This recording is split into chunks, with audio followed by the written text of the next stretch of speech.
আসসালামু আলাইকুম প্রিয় দর্শক, আশা করি ভালো আছেন। আলহামদুলিল্লাহ আমিও ভালো আছি। একটা বিশেষ ফসল চাষ করার জন্য আমরা আমাদের এই জমিটা চাষ করতেছি। বিশেষ বলতেছি এই কারণেই যে এর আগে আমাদের এলাকায় কখনোই এই ফসলটি চাষ হয়নি। আর আমাদের এই জমিগুলো মূলত ধানের জমি।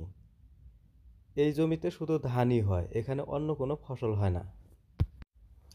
হয় না বলতে কেউ চাষ করে না বা চাষ করার সাহস করে না, কারণ মানুষ নতুন কিছু করতে ভয় পায়। এখন অনেক নিষেধ সত্ত্বেও আমি নতুন কিছু করার জন্য এগিয়ে এসেছি এবং আমি নতুন কিছু করতে চাই। আমার চিন্তা ভাবনা হচ্ছে যে এখানে খুঁজে দেখা এখানে কোন কোন ফসল হয় বা আমাদের ধানের থেকেও লাভজনক কোনো ফসল এখানে করা যায় কিনা। আশা করি সবাই আমার সাথেই থাকবেন। তাহলে চলুন জেনে নেই সেই বিশেষ ফসলটি কী আর কীভাবেই বা রোপণ করতে হয়। আশা করি আমাদের সাথেই থাকবেন। ইনশাল্লাহ এই এক ভিডিওর মাধ্যমে আপনাদেরকে দেখাবো কিভাবে এটি চাষ করতে হয়। আমাদের জমির মাটিগুলো খুব শক্ত হওয়াতে আমাদেরকে বড় ট্রাক্টর দিয়ে জমিগুলো চাষ করে নিতে হয়েছে। জমিগুলো একটা করে চাষ দিয়ে 7 দিন রোদে শুকাতে দিয়েছিলাম। এখন আমরা সার দিব।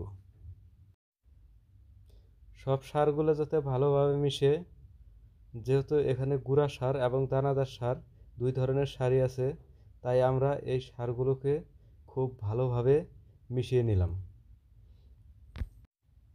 আর আমার এখানে সারের পরিমাণ একটু বেশি, কারণ আমি আগেই বলেছিলাম যে আমাদের এই জমিগুলো এঁটেল মাটি।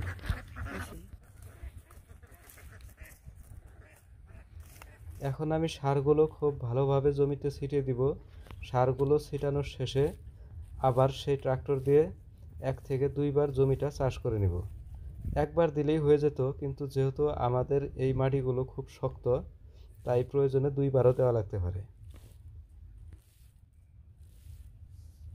সারগুলো দেওয়ার আগেই আমি ট্রাক্টরওয়ালাদের সাথে কথা বলে নিয়েছিলাম। তা ওরা বলল যে ভাই আপনি সার দেন, আমরা আপনার সার দেওয়া শেষ হলেই আমরা আসতেছি। কিন্তু সেই ট্রাক্টরওয়ালা এখনও আসেনি, তাই আমি এখন আমাদের বাড়িতে চলে যাচ্ছি। তো এরই মধ্যেই চাষ হয়ে গেছে, তো দেখাতে পারিনি, এই জন্য আমরা আন্তরিকভাবে দুঃখিত। এগুলো হচ্ছে ভুট্টার বীজ। আর এই ভুট্টাগুলো লাগানোর জন্য আমরা লম্বা করে একটা সুতা লাগিয়ে নিয়েছিলাম, এবং এই ভুট্টাগুলো আমাদেরকে রোপণ করতে হবে 12 ইঞ্চি পরপর। এবং যাতে আমরা মাপটা সঠিকভাবে রাখতে পারি, তাই আমরা এই সুতার মাঝে 12 ইঞ্চি পরপর আবার আলাদা সুতা দিয়ে বাদ দিয়ে দিছিলাম, যাতে আমরা সহজেই বুঝতে পারি যে কোথায় কোথায় আমাদেরকে বীজগুলো রোপণ করতে হবে। আর লাইন থেকে লাইনের দূরত্ব আমরা দিয়েছিলাম 24 ইঞ্চি। এটাই হলো আদর্শ মাপ ভুট্টা লাগানোর। আর এই জমিতে ভুট্টা লাগানোর জন্য সব থেকে চ্যালেঞ্জিং যে ব্যাপারটা হলো, এর আশেপাশে যত দূর চোখ যায় এখানে এই ধরনের ফসল কেউ চাষ করে না। তাই এখানে ছাগল গরুর সমস্যাটাই মূলত হবে আমাদের প্রধান সমস্যা।